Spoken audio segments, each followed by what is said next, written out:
Black domestic workers in New York City proudly hail from St. Vincent, St. Lucia, Jamaica, Trinidad, Dominica, Antigua, Tobago, Belize, Grenada, Barbados, Turks and Caicos, St. Kitts, just to name a few.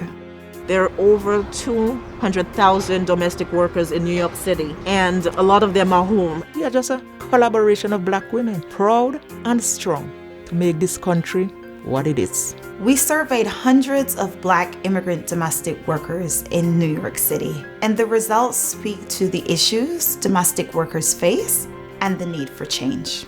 Black immigrant domestic workers in New York City are at the epicenter of 3 raging storms: the pandemic, the resultant economic crisis, and structural racism. We are the most vulnerable in the whole of America.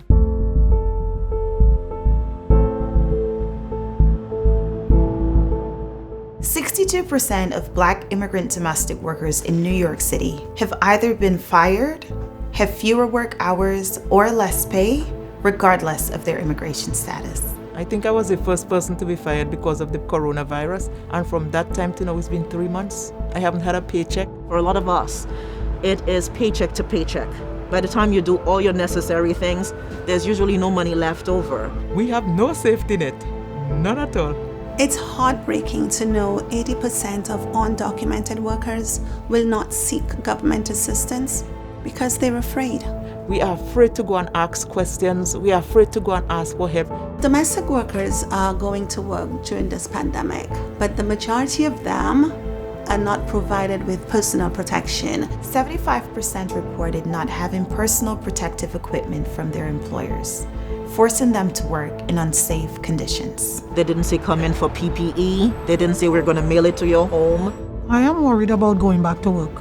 I'm worried about traveling. I'm very scared to go back on the buses and the train. 83% of undocumented workers have no health insurance. We think of the pandemic, a situation where domestic workers are going out to work and putting themselves at risk, but they have no health insurance. If I would go to work with this pandemic and I get sick, there is no shelter for me. There is no fallback for me.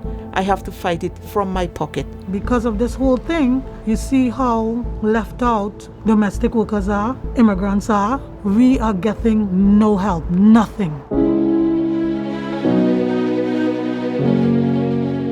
Black women, we have always had to sacrifice ourselves and our families to take care of our employers. It's time to value the Black women who care for this city. It's time to include domestic workers in the New York City human rights law and the paid personal time law.